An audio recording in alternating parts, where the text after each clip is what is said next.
Hi everyone, this is Sandy McManus with needsaribbon.com, and I'm coming to you live on Monday, September 10th, 2018, with Let's Make Something. And in this case today I want to talk about Halloween.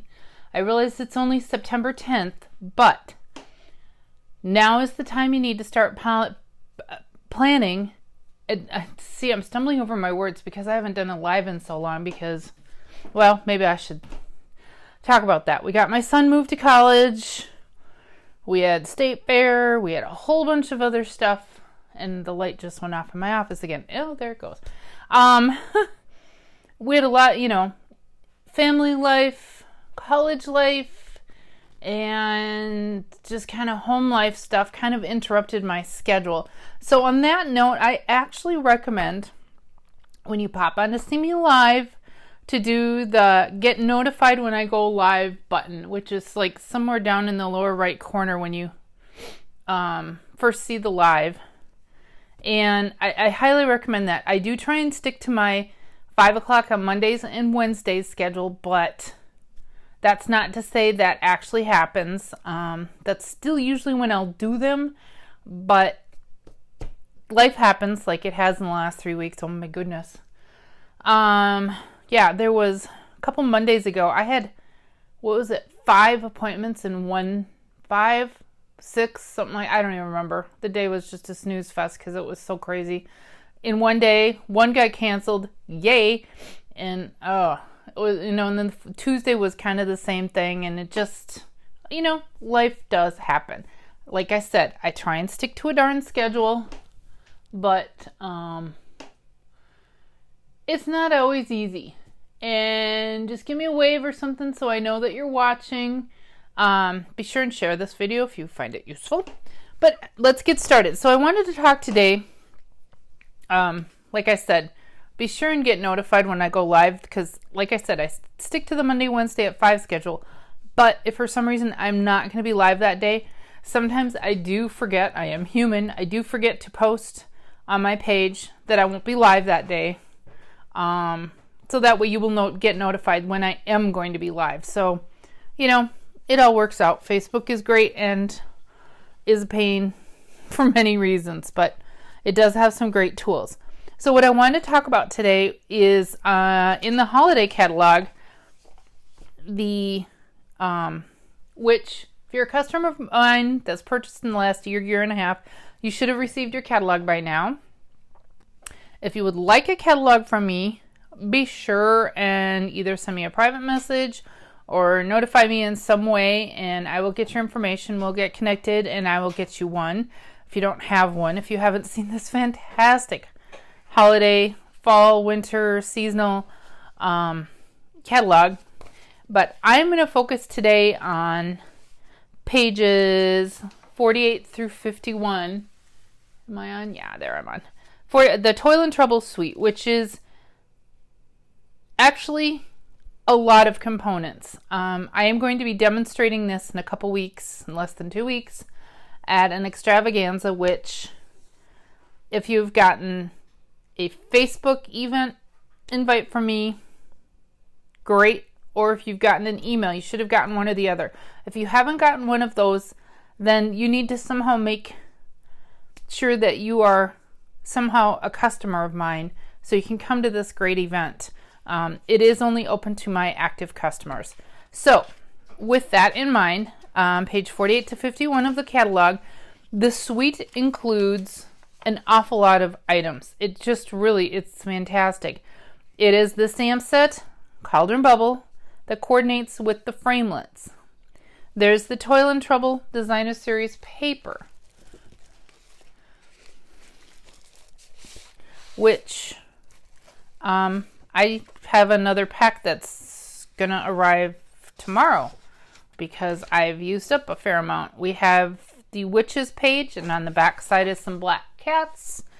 We have this adorable black Korean pumpkin, I believe it is, with the white bats, kind of watercolory looking bats on the other side.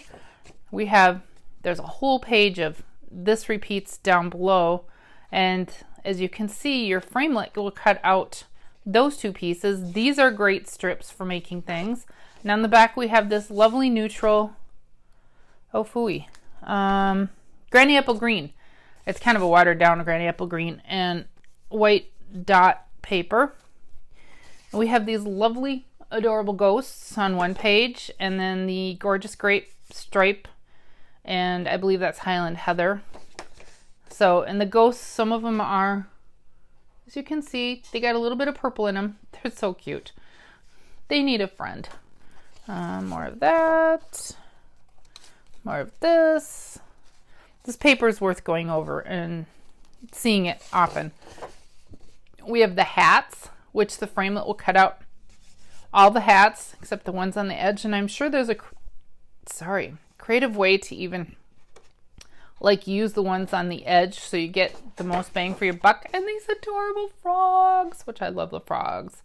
The frogs are so stinking cute. And there is a stamp. The framelit does not cut out this frog. It's too little. But it would make a great backdrop to the frog that is in and the framelit that coordinates with that stamp. Moving on. These adorable, almost photoreal pumpkins, which you can fussy cut.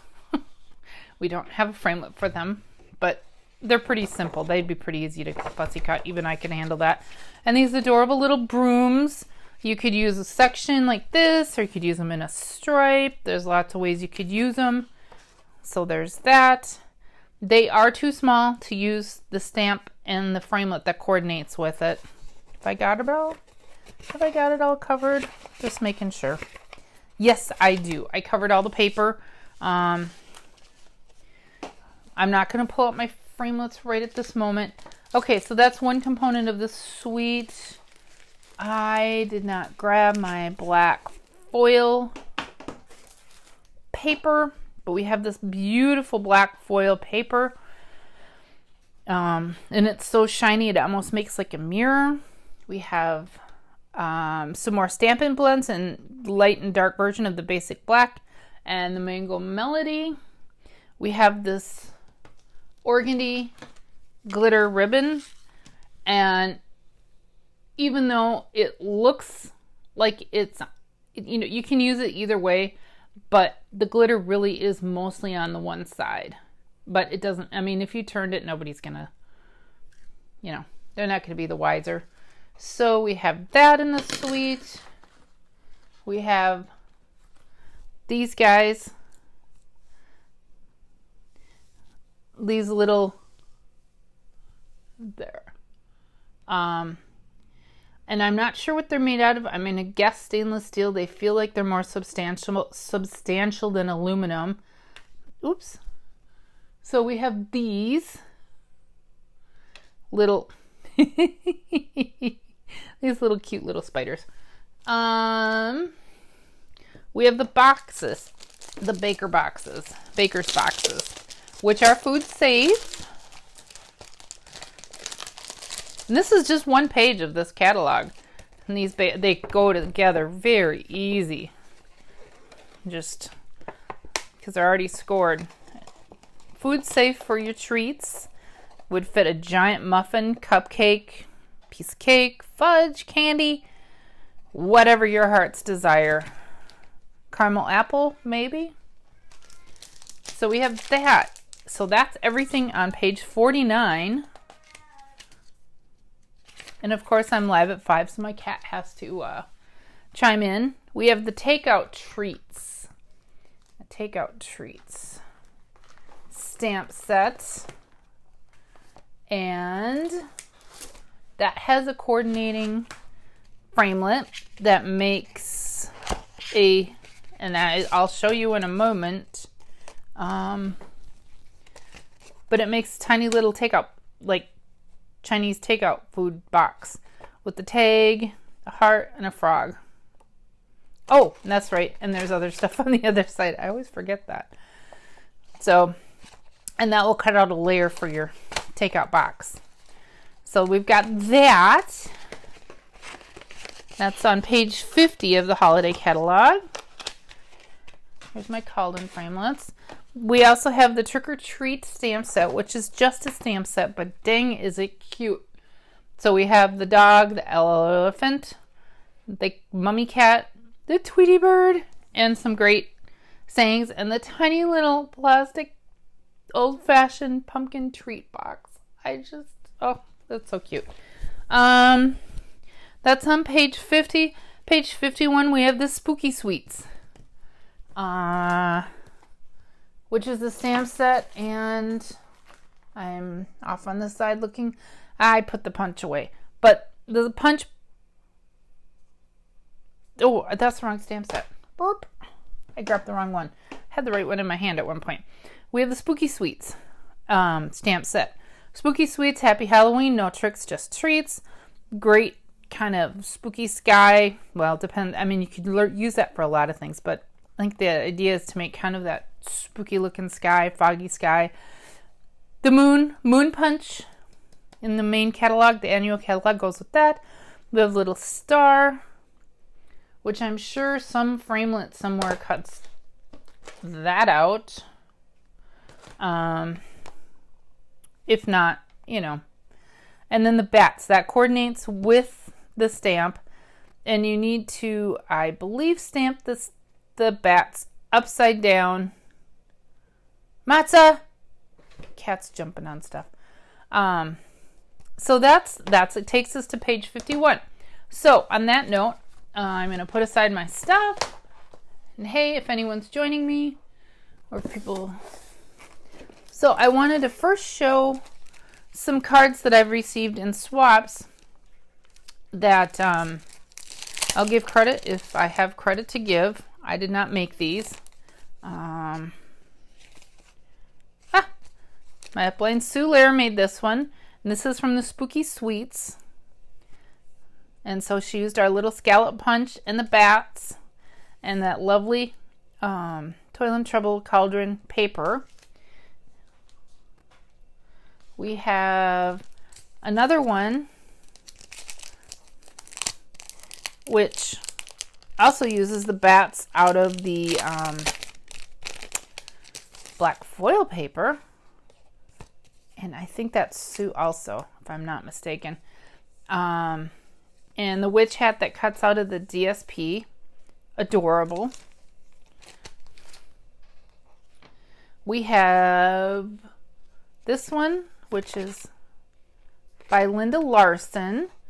And she stamped, let's coordinate the products. She stamped and colored in the witch. Almost looks like she watercolored in the witch and the broom and the cat and the ghost, and then used our, I think it's a Mary Label punch. I always forget the name of it. And then she took the little stamp here and stamped a ribbon of that on the background, and you can kind of see she used one of our dynamic folders to make waves in the background, to kind of those spooky waves. So thank you, Linda Larson. We have this one, which is by Jen Manwaran. Again, using that, the Toil and Trouble DSP, the little spider,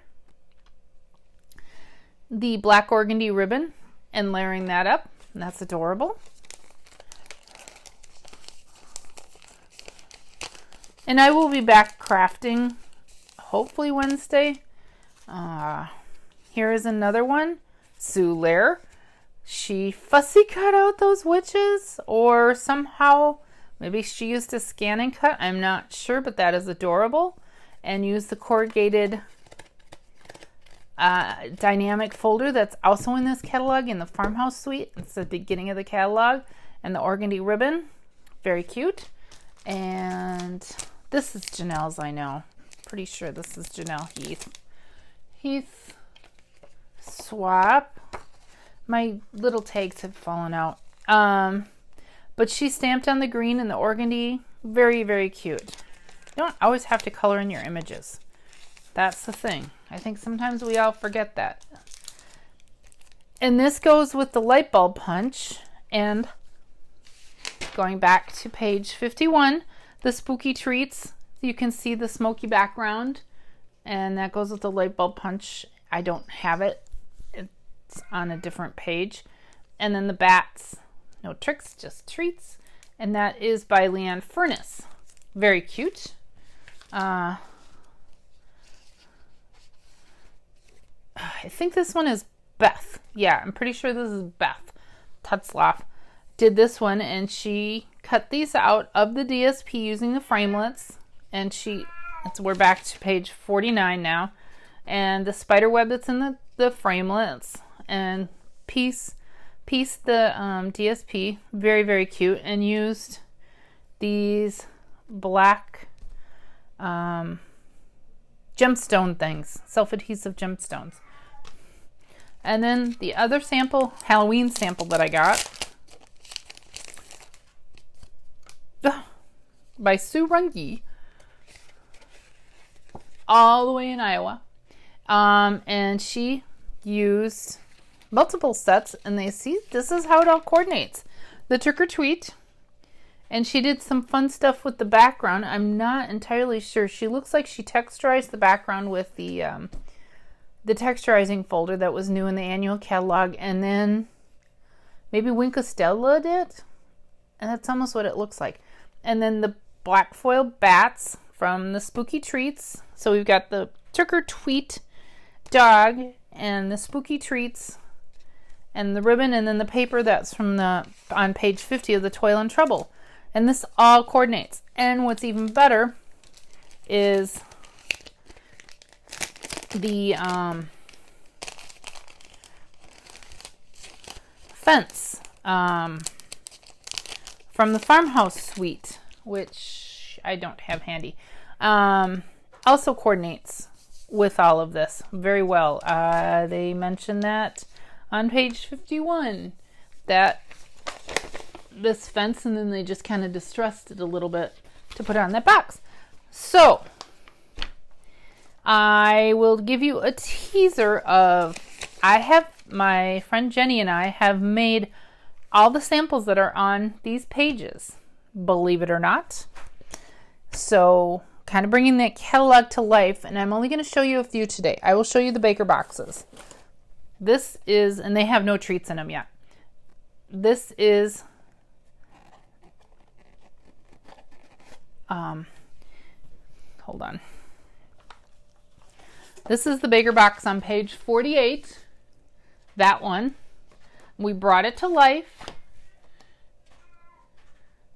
And that's taking a strip of that cat DSP that's in the Toil and Trouble and stamping isn't that adorable? So that's one of them. Then the next one, we have this box, and you notice the boxes come white. You can take and with your re-inker and water or rubbing alcohol or a combination thereof. The rubbing alcohol dries quicker, but because it dries quicker, you have less play with it. So a little water and rubbing alcohol mixed together with the re-inker really is kind of the best of both worlds. I mean, if you need to work fast, just put in rubbing alcohol. But a little bit of water gives you a little bit more play, and a little bit more play where the you can move the water a little bit, or the colored ink. So we spritzed, actually Jenny spritzed, the box with Gorgeous Grape, much like in the sample. And then that was the stamped image that was then colored in. And that is Fussy Cut from the paper. And we have the little ghost and some accent things, and the cat and the spider. And we didn't put all the spider webs. That actually, the real sample has spider webs in every corner, but they're not difficult to attach, but we just thought it was busy enough as it is. So we eliminated some of the spider webs. So it's not an exact replica. And then the last box, which I think was both our favorites, is this one. And again, we spritzed this with the Granny Apple Green re-inker, and water rubbing alcohol. And there's the sample in the catalog. And then here is it actually come to life. 4 of the spider webs cut out of the black foil paper, the beautiful organdy speckly ribbon, a tag, and there's a lot of detail on this tag that until we started making this, didn't realize how much detail was actually involved. There's the silver thread that's run, some sequins. Looks a lot simpler. That's why it's so cool to bring these things to life and actually, you know, really like truly bring them to life, because until you start actually looking at the images, you don't see all the detail because they're flat. Anyway, that's all I have for you today. Just kind of a teaser of some of the spooky stuff coming up and some of the stuff I'll be sharing, because now is the time you should be placing your orders for the Halloween stuff. Absolutely, now is the time, because you have enough time to order them. Remember, it takes probably 5 to 7 business days to ship, depending on where you live around the world. And then by the time you get your stuff made and designed and all of that, you know, this truly is the time to start planning your Halloween stuff. And soon it'll be time to start planning Thanksgiving and then Christmas. Actually, we can start on Christmas now too. No harm in that. But I mean, really, if you're going to do Halloween, if you like to do treats or something, now is the time to get it going. So anyway, that's all. I was just going to bring to life a little bit of the Toil and Trouble Suite. I will probably share a little bit more coming up, and that's all I got. I thank you for hanging with me. Yeah, it's been a while. Be sure and do the get notified when I go live so you don't miss it, and subscribe too so you don't miss it live, because it is fun to be interactive and talk to you and respond and all that stuff. But thank you, and we will see you later.